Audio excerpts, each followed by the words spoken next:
сегодня были вынуждены сдвинуть на час время нашей встречи. Вот это связано с тем, что должен участвовать еще в одном мероприятии, тоже интересном и тоже связанном с библеистикой. Так или иначе, но сегодня мы продолжаем наше чтение. Продолжаем наше чтение Евангелия от Марка по-русски и по-гречески с 21 стиха 2 главы. Леня, может быть, я попросил вас вывести на доску тот параллельный текст, который я вам сейчас прислал. Спасибо большое. Окей.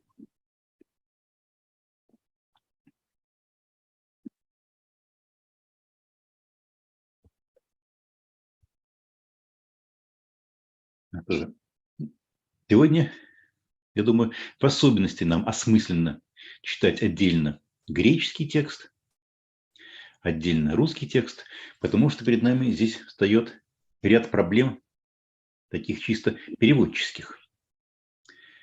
И вопреки своей обычной такой вот манере, я должен здесь буду, в конце концов, решил какие-то в русский перевод вставлять от себя слова, чего я обычно делаю.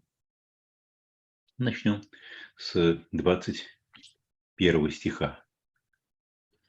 Маш, если прошу вас прочесть его по-гречески, я потом прочту свой перевод по-русски, и мы будем обсуждать. Да, только у нас на экране явно какая-то не та глава. Глава? Да. Видимо, Леня просто не долистал. Вот где точно. Спасибо. Хорошо, тогда 21 стих. Да. Удейс эпиблемаракус агнафу эпираптей эпигематион палайон эдеме айрей то плерома апулту то кайнон ту палаю кай хейрон схисма гинетай. Да. Никто не ставит на ветхую одежду заплату из нестиранной ткани, а не то новая заплата, сев, порвет ветхое, и будет дыра больше прежней. Здесь одна из главных проблем этого стиха, вот, по крайней мере, если говорить про его буквальное значение, заключается в том, что у нас, видимо, этот текст произносился в контексте, где для человека такой сельскохозяйственной культуры все это было само собой понятным. Вот те бытовые элементы, на которые Иисус ссылается. Для современного человека уже не так понятно, потому что мало кто из нас видит, как у него на глазах превращается виноградный сок и вино, да и, по крайней мере, сейчас, пока еще мы не дошли до такой нищеты, чтобы ставить заплаты из одной ткани на предметы из другой ткани.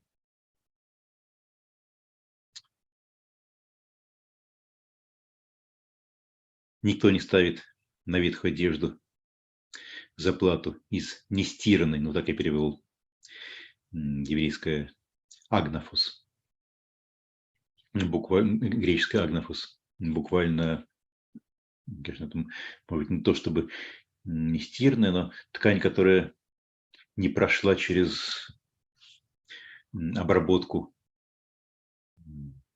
такой вот, как называется по-русски, по-моему, обработку сукновалом. Да?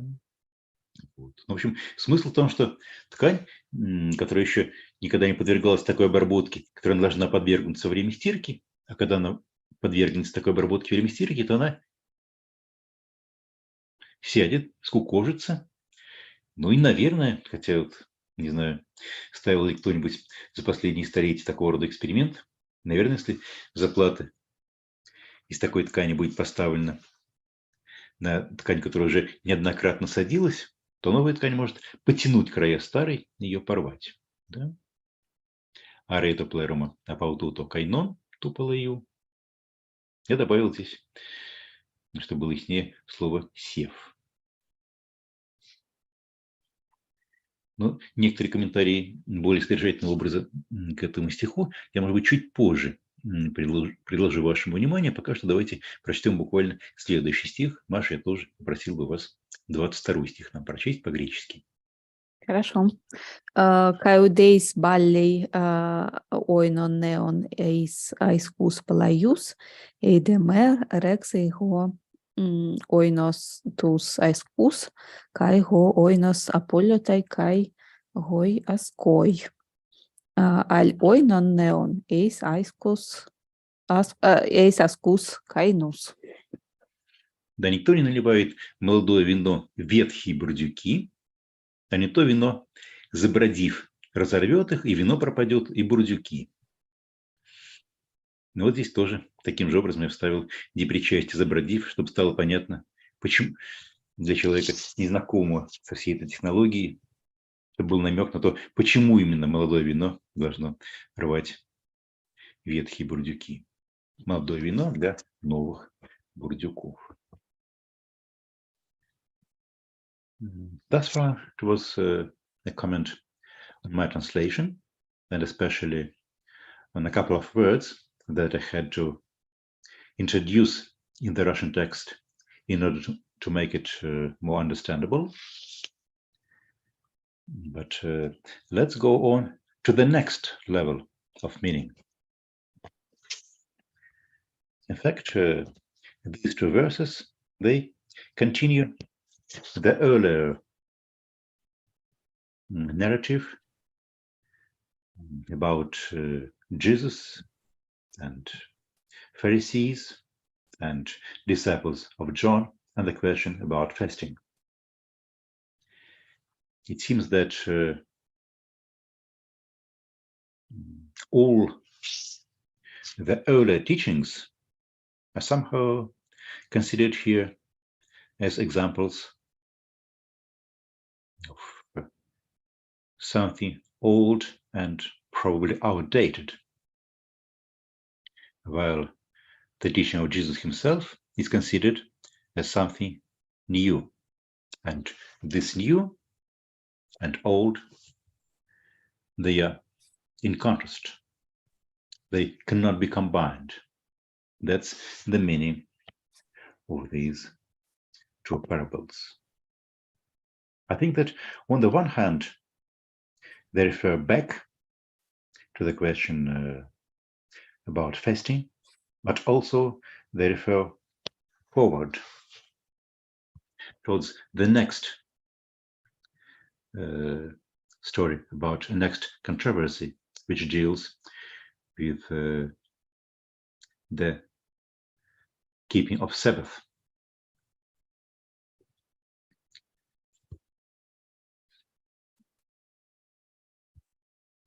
In my commentary on these two verses now, I would like to refer to Joel's commentary on the book of Mark, in the Gospel of Mark. And as always, we are very happy to have Joel with us, because at some points I would like Joel to agree with you. In some points, I'm not so convinced with what you're saying. Я говорил сейчас о месте этих двух притч в повествовании Марка. Они как бы маркируют некую действительно новую ступеньку в том сюжете, который Марк перед нами рисует. У нас, видите, на самом деле мы видим, как от первых стихов, где все как-то относительно мирно, идиллично, у нас напряжение, конфликт, контраст между учением Иисуса и теми представлениями, которые проповедуют, исповедуют его оппоненты. Контраст нарастает, нарастает, нарастает. И вот здесь у нас впервые этот контраст именно так жестко и четко формулируется, как противопоставление двух непримиримых вещей. новое и старое, они друг с другом не могут соединиться. I'll quote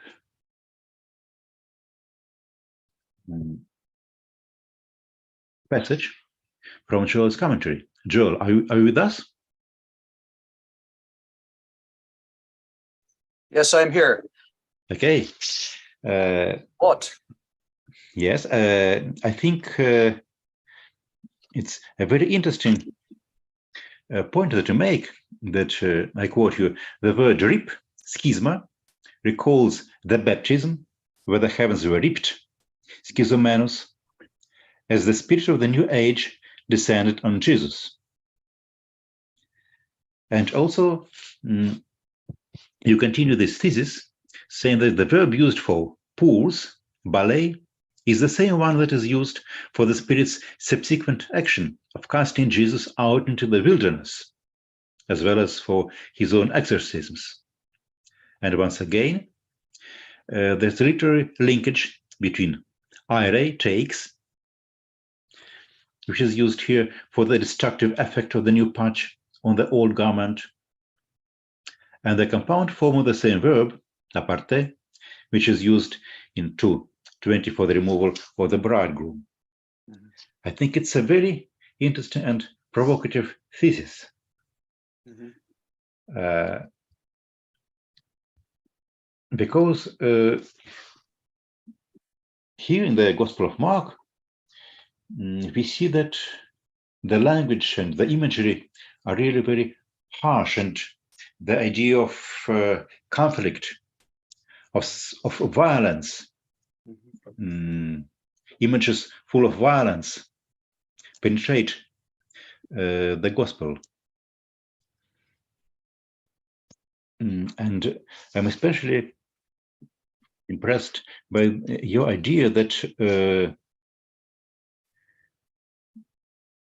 word schisma here may be a part of this vocabulary of violence that penetrates the Gospel of Mark.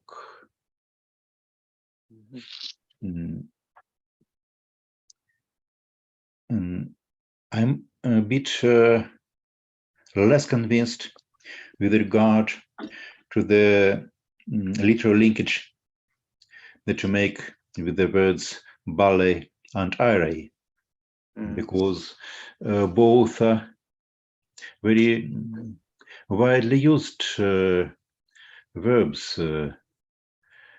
So they used in some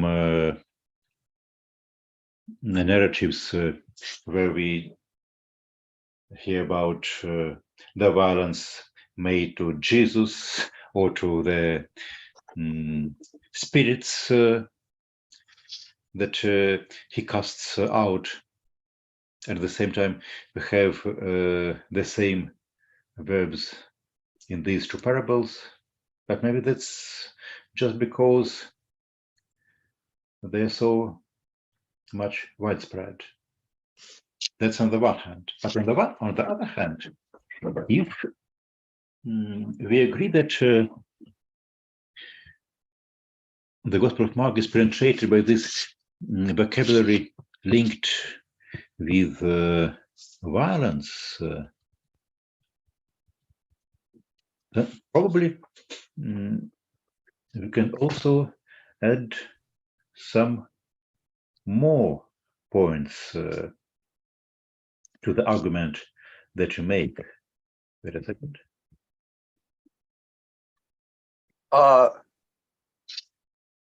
Yeah, no, I think you summarize it very well.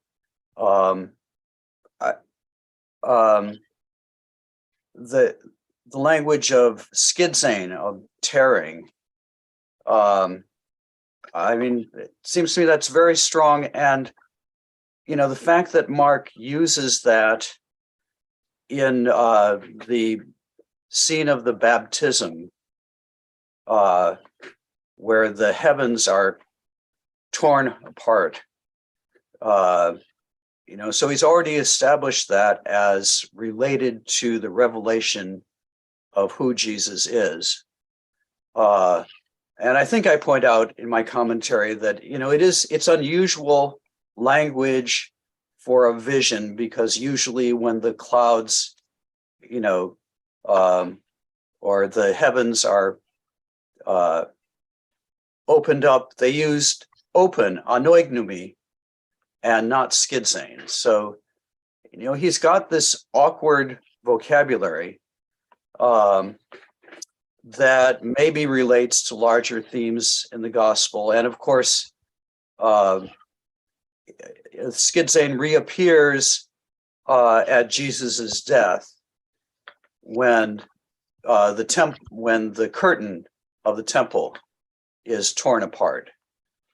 So you have these two moments of revelation at the beginning, the baptism, at the end, Jesus's death, which I claim that's an event of, it's an event of darkness, but also I think Mark wants to imply that the light is beginning to break forward, at this moment of maximum darkness at Jesus's death.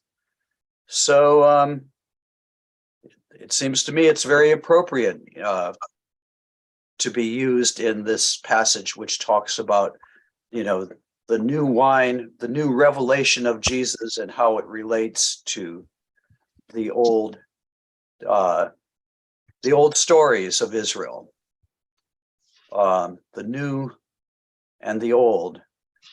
I notice, by the way, I'm reading right now a book by Jonathan Klawans, scholar of ancient Judaism, and the book is about innovation, about the introduction of the new in ancient Judaism and how that is handled. Do you recognize that you're doing something new, or do you try to cover it up? And it's a very interesting book. But he mentions that there's something called innovation studies now in the study of religions. So this is in the study of religion generally. This is an issue. How do you? Because the way I'd put it is, no religion can survive without innovation, without something new. But on the other hand, if you believe in, that your religion has been revealed, then oftentimes you want to say, well, the revelation has always been there from the beginning, and but you understand it now, and you deny that there is anything new. But what's interesting, just thematically in this passage is, and in some strains of early Christianity in general, that there's this claim to newness. There's a claim, that Jesus brings something new into the world that wasn't there before.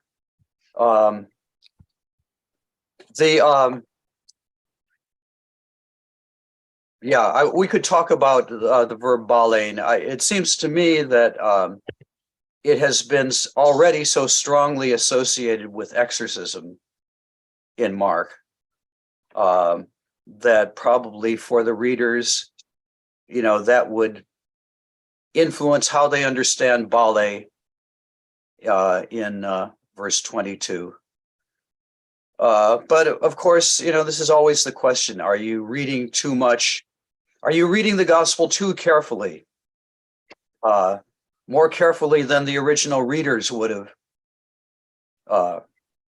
been able to read it or hear it, because we can sit down and study it so extensively and go over and over it. And, very few people in antiquity could do that. So how much would they, am I as a commentator being more sophisticated than they as readers would have been? That's always a question. But I mean, it does seem to me that verse 22 is very central to the whole drama of the gospel, which is all about how representatives of the old order respond to this new thing that has appeared on the scene. So that's all I've got to say right now, but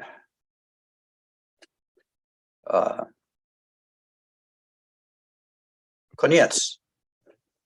Thank you, Joel.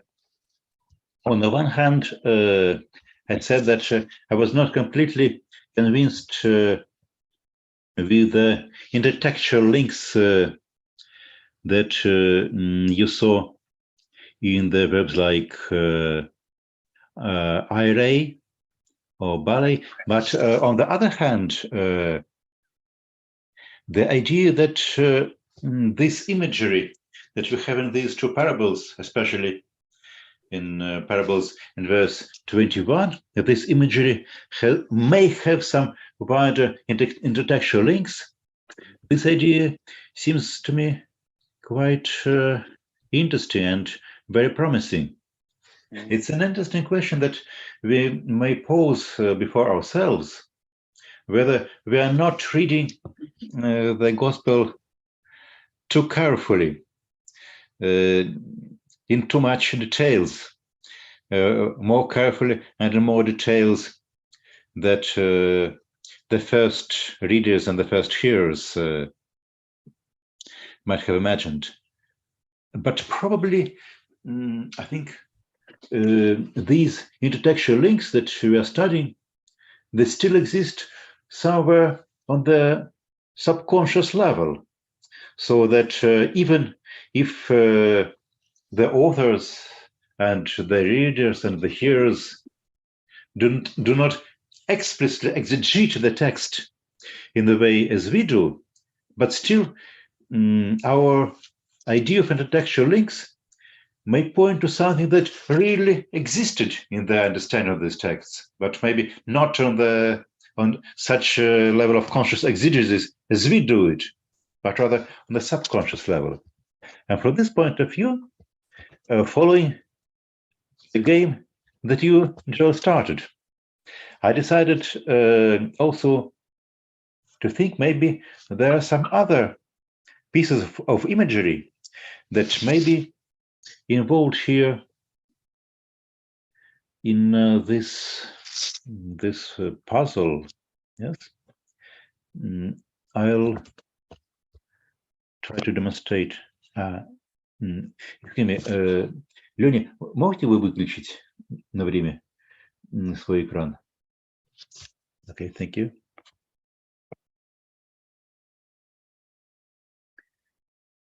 Yes.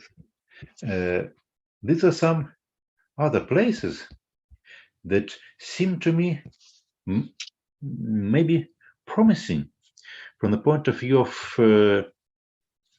putting them in some relation with the image that we have in Mark 2:21.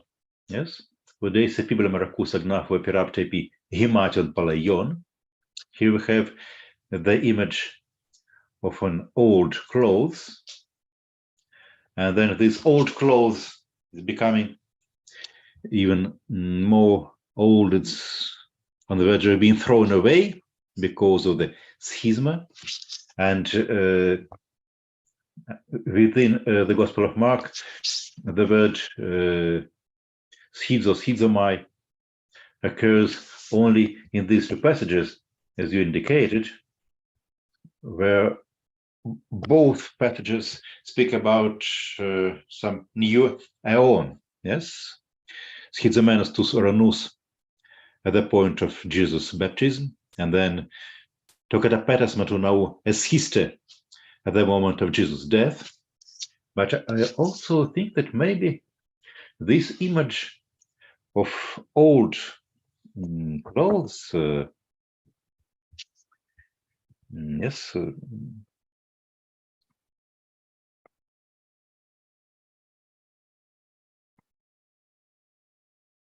of old garment, maybe might also have some intertextual links.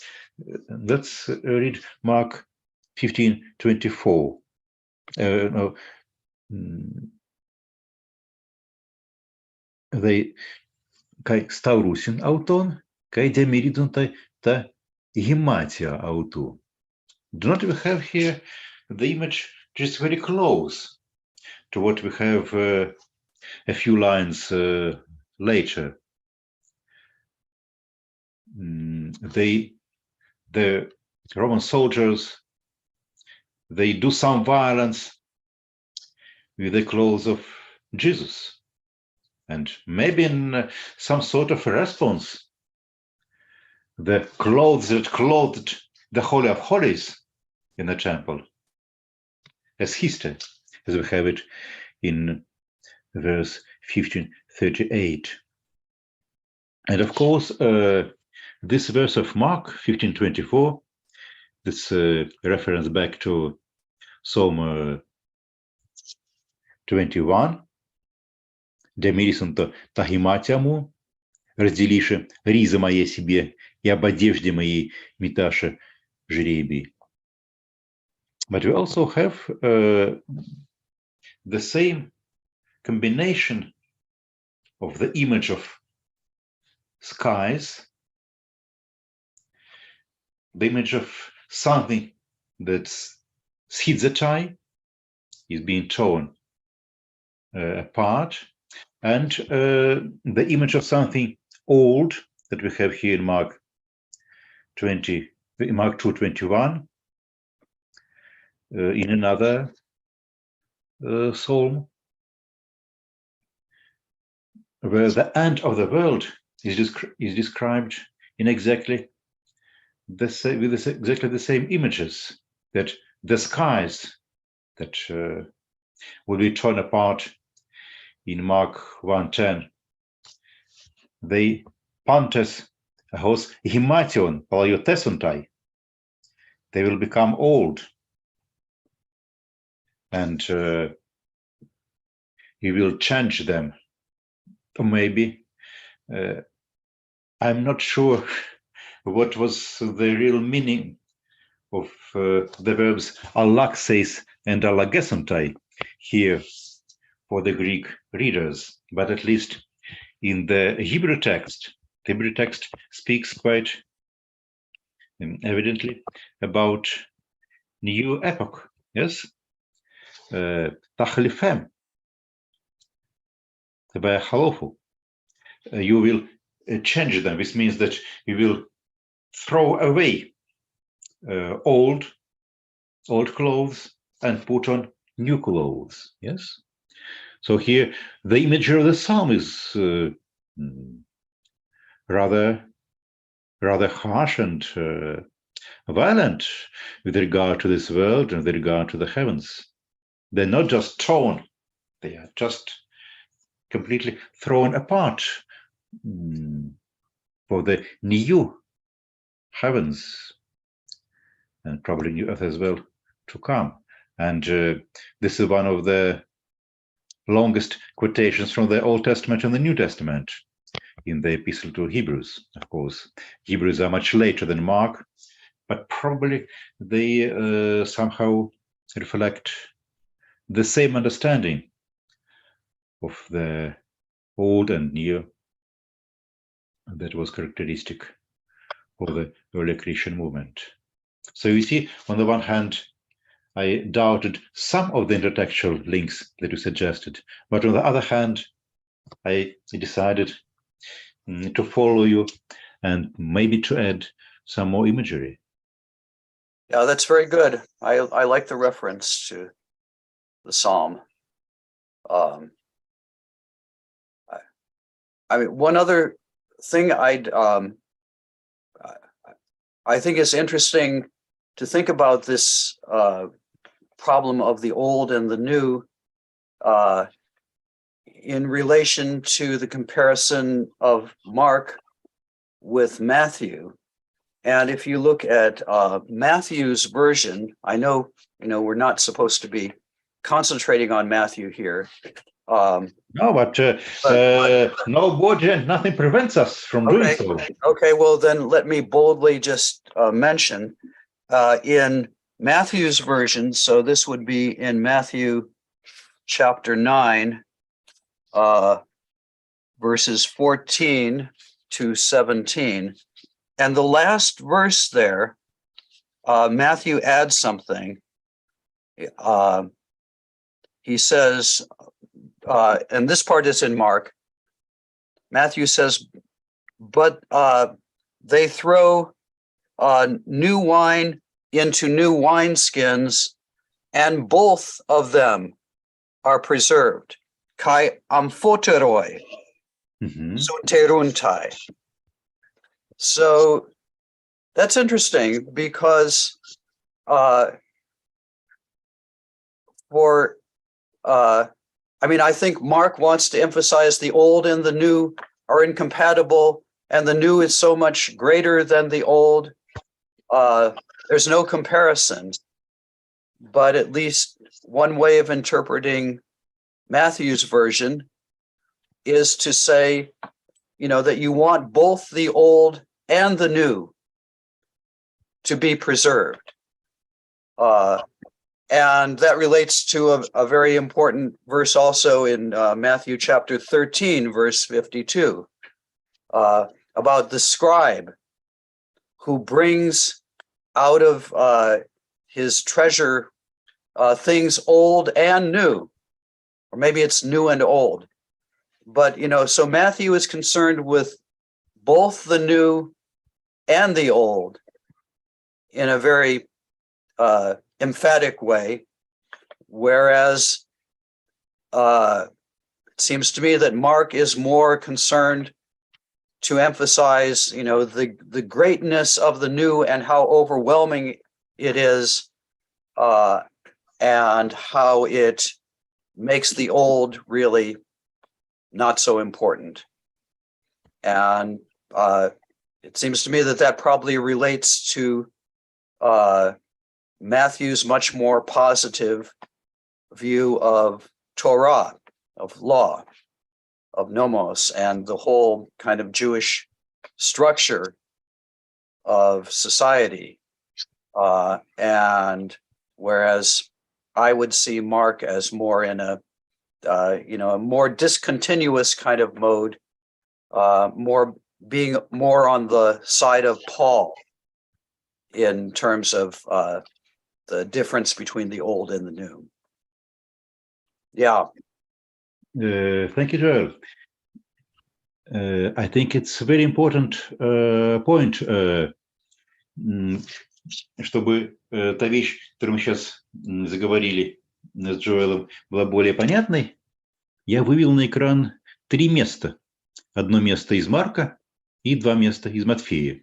Мы как бы все крутимся вокруг тех же наших 2 притч, которые мы сегодня начали, которые мы читали по-гречески, потом по-русски. И вначале мы поговорили про проблемы наиболее поверхностного уровня, которые возникают у нас при переводе. Потом вот мы заговорили про перекличку, которая возникает между разными текстами, интертекстуальные связи, которые у нас есть между этими местами и какими-то другими местами новозаветной литературы или тех текстов Ветхого Завета, которые были в распоряжении Марка. И, наконец, мы перешли на 3-й уровень. Вообще, что это все означает внутри раннехристианской традиции? Видите, что здесь очень интересный момент, который обратил внимание Джоэль. То, что в Евангелии от Марка 2.22, вот притча про новое вино, никто не вливает новое вино в старые бурдюки, а если нет, если не так, то вино рвет бурдюки, разрывает бурдюки, и вино погибает, и бурдюки. Но новое вино нужно наливать в новые бурдюки. Матфей, видимо, для Матфея, кажется, именно Марк был здесь источником этой притчи. Все практически то же самое, но на уровне каких-то отдельных слов изменяется. А вот конец другой, да? Не вливают новое вино в бурдюки старые, а если нет, то разрываются бурдюки, и вино выливается, и бурдюки гибнут. Но вливают новое вино в новые бурдюки, до сих пор это все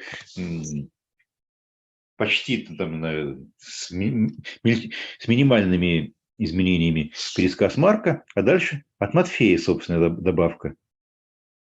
Но оба они сохраняются.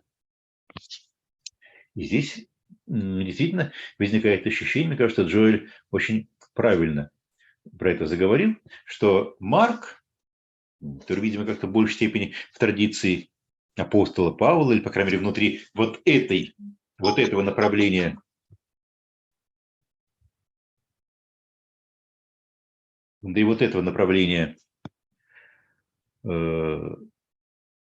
ранней христианской мысли, более радикально рвущего с иудейскими традициями. А Матфей как-то хотел бы сохранить и старое, и новое. Вот чтобы сохранились и старые бурдюки, и новое вино. И в этом контексте, мне кажется, совершенно замечательно, действительно, у нас получается перекличка между вот этими местами. Вот у Марка, Матфея 9:17, и, казалось бы, совсем другим местом, другой притчей, которую мы видим у Матфея, 13:52. Иисус говорит ученикам, что всякий грамотей, всякий книжник, который научился Царствию Небесному, что это, наоборот, должен означать у Матфея, это отдельная история, но, в общем, мы понимаем, что это книжник, который обратился к учению Иисуса, тем самым научился Царству Небесному. Он подобен человеку, который владеет домом, который есть подобен хозяину, который выносит из своих сокровищниц, в общем, из хранилищ своих выносит и старое, и новое. Возможно, речь идет о том, что он приглашает к себе гостей, и вот этим гостям он что-то выносит и старое, и новое, но, так скажем, вино хорошо. С некоторой точки зрения старое, с некоторой точки зрения новое, и другие тоже продукты, скажем. Сыр тоже иногда старый лучше нового сыра. В общем, и то хорошо, и то хорошо. И хорошее старое, хорошее новое он сюда выносит. Такое ощущение, что вот это Матфея 13:52, вот так, как мы это видим. И вот притчи, которые мы сейчас разбираем, про вино и бурдюки, особенно в своей более резкой формулировке у Марка, они вообще друг другу противоречат. Они полемизируют друг с другом. Вот. И хотя принято считать, что Евангелие от Матфея более позднее, чем Евангелие от Марка, но сюда же могли войти какие-то материалы и более ранние. То есть на самом деле непонятно, то ли... Но, мне кажется, совершенно справедливо Джоэль указывает на то, что эти два текста нельзя рассматривать в отрыве друг от друга. То ли Матфея 13:52 – это полемика с притчей про бурдюки, то ли притча про бурдюки – это полемика с тем, что притча, которую мы видим, Матфея 13:52. I just retold in Russian what we were talking about in English. that Matthew 13:52 very well goes in the overall picture of the juxtaposition of old and new in the early Christian movement. But the question is... I like ito хорошо. Yeah, exactly. That's nice. Yes, the problem is who polemicizes with whom. Whether the parable that we have here in Mark was earlier, and it was Matthew with the overall tendency of the Gospel of Matthew towards combining Christianity with some more Jewish background. That's it would have been logical if we take into account the relative chronology of Mark and Matthew. But on the other hand, if this verse from Matthew was not created by the author of the Gospel of Matthew himself, but if it was borrowed, or the idea of this verse at least, was borrowed from the tradition, maybe on the contrary, Mark 2:22 is a polemics against this idea of combining the old and the new.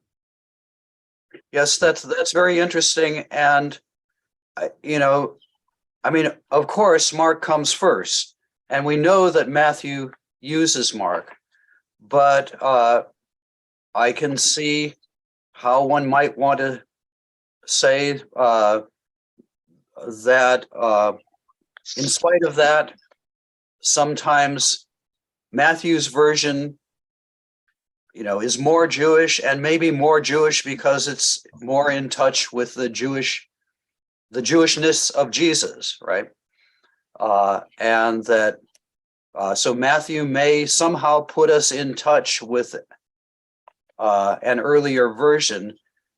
And another place where I flirted with this idea, a similar idea, is in chapter 7, where Jesus has this saying about, that which... John, you mean chapter 7 of Mark or chapter 7 of Matthew? No, chapter 7 of Mark. There's this famous saying, verse 18. No, wait. Hold on. No. Chapter 7 of Mark, verse 15. Uden esten. There is nothing from outside of a human being that goes into him and can defile him. But what comes out is what defiles, so it's what is it that defiles you? And in Mark, it's very radical. Nothing from outside can defile you. But Matthew's version of that is less radical. Mark 7:15 versus Matthew chapter 15, verse 11. Matthew 15, verse 11. Yeah. Ooh, it is not that which goes into the mouth that defiles a human being, but what comes out of the mouth. So, Mark uses this nothing from outside, which is a stronger statement. And then in Mark, Jesus goes on to say, the disciples ask him what this means. And Mark himself tells you that Jesus' saying was cleansing all foods, making all foods kosher. So, doing away with the contrast between kosher and non-kosher food. In Mark, And Matthew leaves out that statement. I think maybe because Matthew's community is still observing the kosher laws. So Matthew, I'm talking about in Mark chapter 7, verse 15. Well, I was starting with 15, but then I was going on to verse 19. Mark Mark chapter 7, verse 19. Katharidzon panta tambromata. Cleansing. Mm-hmm. You know, this, and you know, your translation puts it in parentheses, right? Because it's an editorial comment by Mark telling you what this saying of Jesus meant. It meant that by saying this thing about the inside and the outside, Jesus was declaring all foods clean, which of course they're not clean in Leviticus, right? Some foods are clean and some foods are unclean. But here in line with the sort of, apocalyptic newness of Jesus in Mark, Jesus just changes the whole game, right? Everything is clean. But Matthew leaves that out, the part about katharidzon panta tabromata. And he has a less radical form of the saying about inside and outside, which could be interpreted as, it's not so much what goes into your mouth that defiles as what comes out of your mouth. So I think in Mark's version, Jesus does away with the whole clean and unclean food structure. And in Matthew's, Matthew revises it and maybe brings us back closer to what Jesus may have meant by saying the thing about the inside and the outside. Namely, it's not so much what goes into your mouth. It's not so important as what comes out of your mouth. So, Joel, in your opinion, the ipsissima verba were closer to the formulation of Mark or to the formulation of Matthew? Closer to Matthew, right? Closer to Matthew. Okay. But I think but that who knows about ipsissima verba? I mean, that's a gamble to say anything about that. But I think that Matthew's version is less radical than Mark. And so, I don't know, it's likely to be earlier, maybe, though you could say that, Matthew doesn't like Mark's radical version, and so he tones it down some. Okay. I'll briefly translate this into Russian, because it's a very important point, and I think even if we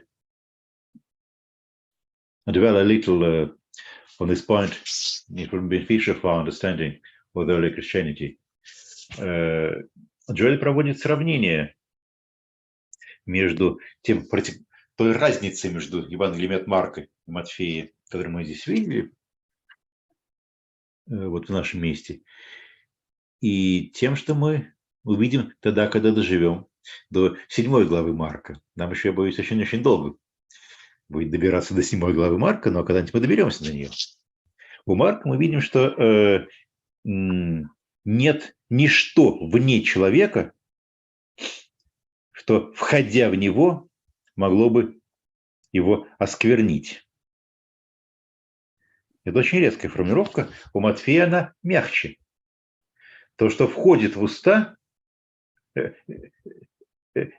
не то, что входит в уста, оскверняет человека, но то, что исходит из уст. И здесь, как в многих других случаях, возможно, две противоположные гипотезы. Как я понимаю, очень многие комментаторы Матфея считают, что Евангелие от Матфея, которое более склонно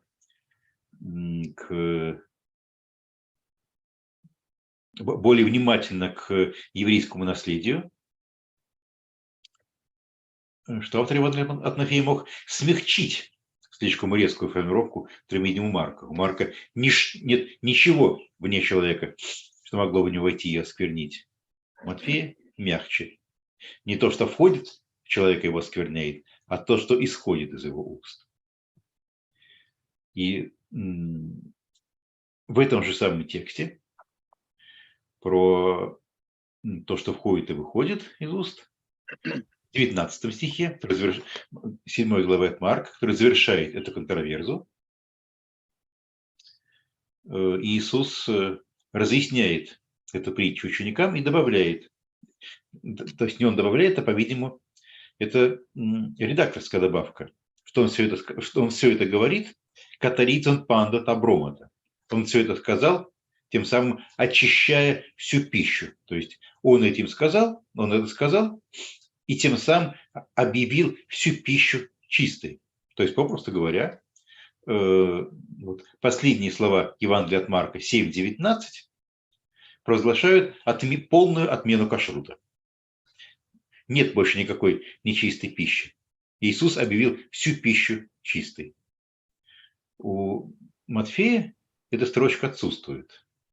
Явно, что здесь совершенно не случайный параллелизм между тем, как у нас по-разному соотносятся друг с другом Марк 7:15 и Матфей 15:11, и тем, что вот это слова катаризм, панта, табром, это у Марка присутствует, а у Матфея отсутствует. Но опять же, это просто о том, это Марк, заостряя эту контроверзу, добавляет от себя катаризм, панта, табром, это. Или в Евангелии от Матфея эти слова убираются для того, чтобы они были менее провокационными для более такой консервативной, более иудаизирующей аудитории Матфея.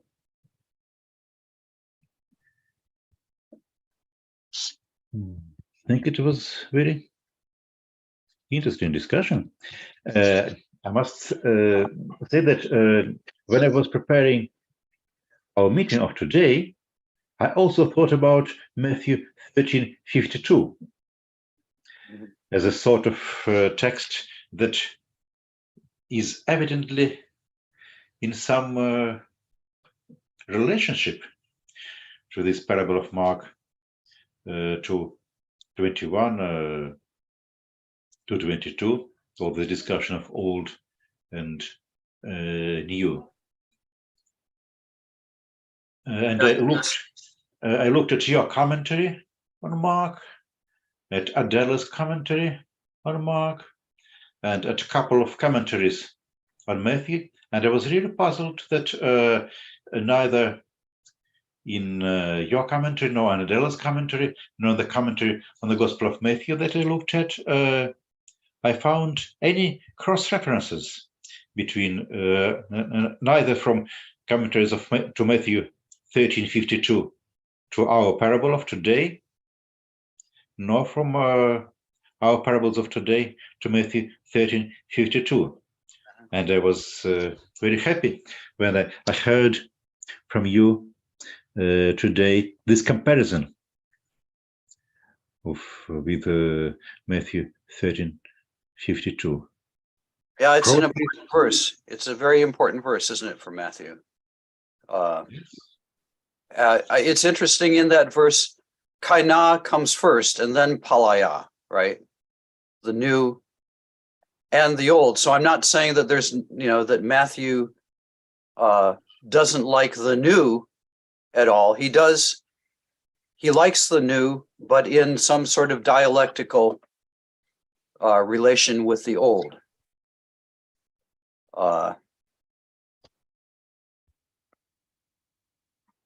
Yeah, that's true. But you see, even in our two parables in Mark, we also have first oinon noun, then askus paleus. You have first epiblema agnafu, and then himation paleion.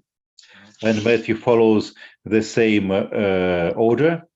So probably within this discussion of old and new in early church, it was more common to start with the new than with the old, even if you were somehow more inclined to keep both, as you see it in Matthew.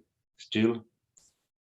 Yeah, that's at another place you see this in Matthew is in this very interesting verse about all the prophets and the law prophesied until John. So he puts prophets before law, and then, you know, both the prophets and the law prophesied.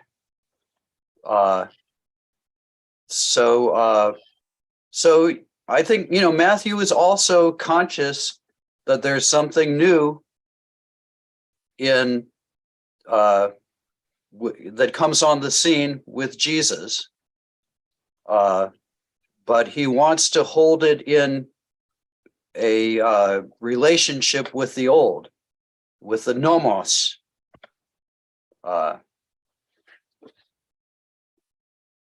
Yes, evidently, all the discussion of the relationship between the old and the new was very important. And we have already seen, even in the small part of Mark that we have read till now, that this question of something new emerges again and again. When Jesus preaches in the synagogue, the listeners say that this is a new teaching, and so on and so on. So this understanding was quite important. And of course, the very name that finally became the name of the new corpus of the sacred writing, the New Testament. Yeah, it's kind of a basic issue, maybe still, for Christianity. Yes, exactly. Окей. Вот мы посмотрели на эти два стиха. Немного мы, конечно, сегодня, можно сказать, продвинулись, но, с другой стороны, это же ключевые образы здесь перед нами встают. Может быть, у кого-то еще есть какие-то замечания или вопросы по поводу этих двух притч, на которых мы сегодня сконцентрировались? Маша, Нина Владимировна.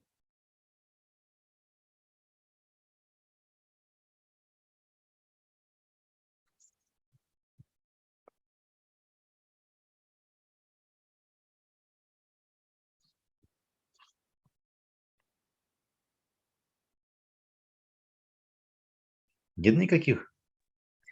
Может быть, одно маленькое общее соображение. Вы как бы сначала исходили из странности того, что более позднее оказывается менее радикальным. Но откуда само это предположение? Почему бы более раннее не было более радикальным? То есть оно опровергнуто фактами, но оно было, это предположение. На чем оно основано? В смысле, на чем основано предположение о том, что Марк раньше Матфея? Нет, что должно быть так, что менее радикальное должно быть раньше, чем более радикальное. То есть это оказалось неверно, да, Марк более радикальный. Но почему это должно удивлять? Мне не кажется это удивительным. Тоже не кажется, но вы этому удивились. Удивился ли я этому? Ну, так сказали. Вы сказали, это более Где-то- позднее, но более мягкое. Окей. Ну да, вот для меня, как для человека, который со всеми этими новозаветными гипотезами давно уже знаком, нет ничего удивительного в том, что более радикальный Марк раньше более мягкого по отношению к иудейской традиции Матфея, но действительно существует какое-то такое общее представление о том, что вот в какой-то момент христианство и иудаизм начали расходиться. Но понятно, что обе религии восходят к некоему такому единому корню, поэтому логично было предположить, что расхождение прошло вот как-то так, с каждым следующим моментом все больше и больше. А вот оказывается, что это не так. И, конечно, с этой точки зрения, мне кажется, очень интересным, действительно, мы сейчас говорим в основном про Евангелие от Марка, мне кажется, очень интересным ситуация с Евангелием от Матфея, да? Если верно, что оно, с одной стороны, более позднее, а с другой стороны, что есть в большей степени вот автор и его община ищут и пытаются подчеркнуть свои еврейские корни, то здесь у нас получается как бы некоторый такой, ну да, вот поиск собственного прошлого, да? Словно вот мы оказались слишком оторванными от нашего прошлого. Вот в теологии апостола Павла, в теологии Евангелия от Марка. Ну, давайте все-таки немножко туда вернемся и к нему укоренимся. Это очень интересный момент, действительно. Мне кажется, что образ биологической эволюции немножко нас иногда подводит. Это все-таки действия людей, и они не соответствуют вот этому постепенному расхождению.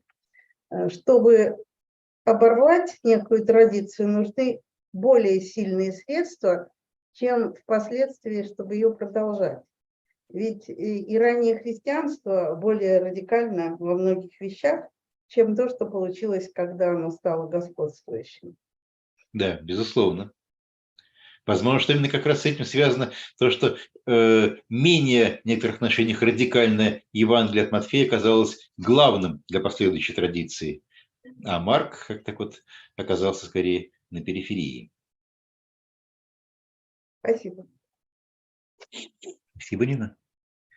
Да, ну, дальше у нас идет огромная, очень интересная, конечно же, перекопа про субботу, про засеянное поле и про то, что Сын Человеческий господин субботы. Но явно, что если мы сейчас начнем это перекопа читать, то мы в наши вот, планы, в наш тайминг никак не уложимся. Вот. Хорошо. Тогда к перекопе про субботу мы возвращаемся в следующий понедельник. Огромное спасибо всем, кто к нам пришел. И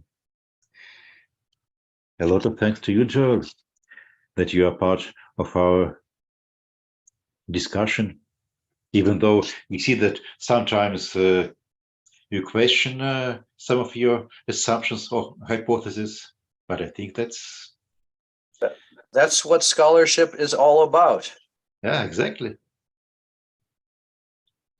So we see each other next Monday at 7 at our normal time. And by the way, I had to move our usual time this Monday because I was invited to participate in a presentation of a book in Russian. It will take place in a couple of minutes. A book which is exactly devoted to the dialogue between Judaism and Christianity. So that we are moving within the same circle of ideas and questions and problems, both in our seminar and in the presentation of the book that I will join to in a couple of minutes. It's good that the dialogue between Judaism and Christianity is still taking place. I feel that in my context, it's been superseded by the dialogue between Islam and Christianity. And I think that's important too. Yes. Okay. See you next Monday. Bye-bye. Cheers. Goodbye.